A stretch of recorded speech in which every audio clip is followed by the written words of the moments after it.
ஒரு பக்கம் சந்தாவோட அப்பா சோழன் சொன்னது எல்லாத்தையுமே கேட்டுட்டு லைட்டாக மனசு மாறின மாதிரி தான் தோணுது. அதனால அவங்க சரின்னு சொல்லிட்டு 6 மாதம் வரைக்கும் நாங்கள் பார்க்குறோம். அதுக்கப்புறமா மற்றதை பற்றி முடிவெடுத்துக்கலாம். நீங்கள் சொன்னதை செய்ய பாருங்கன்னு சொல்லிடுறாங்க. இதை கேட்டதுக்கப்புறமா தான் சோழனுக்கு நிம்மதியாகவே இருக்குது. ஆனால் சேரனும் நிலாவும் கொஞ்சம் பதட்டத்தோடு தான் இருக்காங்க. அதுக்கப்புறமா அவங்களோட அப்பா அங்கேருந்து கிளம்ப சொல்லி சொல்ல, ஆனால் சேரனும் சந்தாவை இன்னும் பார்க்காததுனால ஏக்கத்தோடு அவங்களோட ரூமையே பார்த்துக்கிட்டு இருக்கதை பார்த்த நிலாவும் உடனடியாக அவங்கக்கிட்ட நாங்கள் இவ்வளோ தூரம் வந்துட்டோம், சந்தாவை இன்னும் பார்க்கவே இல்லையே, அவங்கள பார்க்கலாமான்னு கேட்க ஆரம்பத்தில் அவங்க முடியாதுன்னு தான் சொல்கிறாங்க. ஆனால் அனீஷ் அவங்க கிட்ட சொன்னதுனால சரின்னு சொல்லிட்டு சந்தாவையும் சேரனையும் தனியாக பேசவும் அலோவ் பண்ணிடுறாங்க.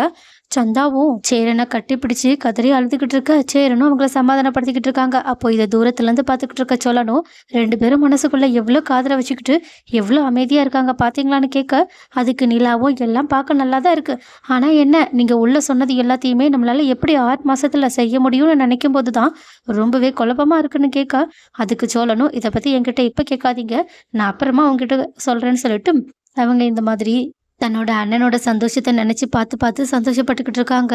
அப்போது இவங்க 2 பேருமே பேசிக்கிட்டு இருக்கிறது ரொம்ப நேரம் ஆயிட்டனால அவங்களோட அம்மாவும் கோபத்தோட சந்தாவை கூப்பிட அவங்களுமே அவங்களோட வீட்டுக்கு போயிடுறாங்க. அதுக்கப்புறமா நாங்கள் கிளம்புறோன்னு சொல்லிட்டு அங்கேருந்து சேரன், சோழன், நிலான்னு சொல்லிட்டு 3 பேருமே கிளம்பி போக, ஆனால் இன்னொரு பக்கமும் வீட்டில் இருக்கிற பல்லவனோட நிலைமை தான் ரொம்பவே மோசமாக இருக்குது.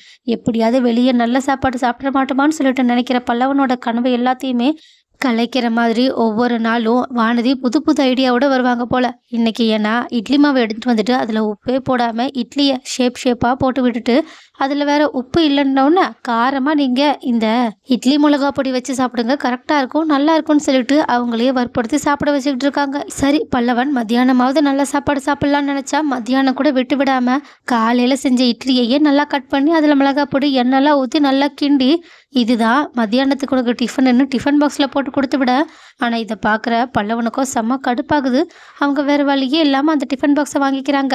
ஆனால் பாண்டி தான் வானதிக்கு தெரியாமல் பல்லவனுக்கு கொஞ்சம் சாப்பாடுக்கு பணம்லாம் கொடுத்து அவங்கள அங்கேருந்து அனுப்பி விட்டுக்கிட்டு இருக்காங்க. பட் பல்லவன் அங்கேருந்து போனதுக்கு அப்புறமா காலையிலேருந்து தான் செஞ்ச செயல் எல்லாத்தையுமே பெருமையாக வானதி சொல்லி கட்டிக்கிட்டு இருக்கா. பாண்டி அதை ஒரு மாதிரியே பார்த்து நக்கலாக சிரிச்சுக்கிட்டு இருக்காங்க. அதுக்கப்புறமா பாண்டி கராஜில் வேலை செஞ்சுக்கிட்டு இருக்கும்போது அங்கே திடீர்னு நடேசன் ரொம்பவே சோர்வாக வந்து உட்காந்துக்கிட்டு, எனக்கு ரொம்பவே தலை சுற்றுற மாதிரி இருக்குது, என்னை ஹாஸ்பிட்டலுக்கு மட்டும் கூட்டிகிட்டு போறியான்னு கேட்க, பாண்டியும் கொஞ்சம் கூட யோசிக்காமல் உடனடியாக அவங்கள ஆட்டோவில் ஹாஸ்பிட்டலுக்கு கூட்டிகிட்டு போயிட்டு அவங்கள டாக்டர்கிட்ட காட்டவும் ஆரம்பிக்கிறாங்க. அப்போது நடேசனை செக் பண்ணி பார்த்த டாக்டருமே, உங்களுக்கு ஹை பிபி இருக்குது, இந்த டேப்லெட்டை 1 வாரம் சாப்பிட்டுட்டு இந்த செக்கப்லாம் பண்ணிவிட்டு இந்த ரிப்போர்ட் எடுத்துகிட்டு எங்கிட்ட மறுபடியுமே வாங்கன்னு சொல்லிட்டு அனுப்பி விட்டுறேன். இதை கேட்டுட்டு பாண்டிக்கு ஒரு மாதிரியாக இருக்குது. நடேசனும் இது வரைக்கும் எனக்கு இப்படியெல்லாம் இருந்ததே இல்லைன்ற குழப்பத்தோடய இருக்காங்க. அதுக்கப்புறமா பாண்டி அவங்களோட கராஜ்க்கு அவங்கள கூட்டிகிட்டு போயிட்டு அவங்களுக்கு குடிக்க ஜூஸு அப்புறம் டேப்லெட் எல்லாத்தையுமே கொடுத்து அங்கேயே அவங்கள ரெஸ்ட் எடுக்க வைக்கிறாங்க. ஆனால் அப்பப்போ தன்னோட அப்பாவை பார்த்து பார்த்து அவங்க வருத்தப்பட்டுக்கிட்டு இருக்காங்க. பட் அவங்க நல்லா சாப்பிடணும், நல்லா ரெஸ்ட் எடுக்கணும் டாக்டர் சொன்னது மட்டும் தான் அவங்களோட ஞாபகத்தில் இருக்குது. அதனால அவங்க அவங்களோட வீட்டுக்கு கூட்டிகிட்டு போகும்போது நைட்டுக்கு வானதி இதை பண்ண போகிறோம் அதை பண்ண போகிறான்னு மறுபடியுமே ரொம்ப பெரிய காமெடி பண்ணுறதுக்காக எல்லா பொருட்களையுமே எடுத்துகிட்டு வந்துக்கிட்டு இருக்கா.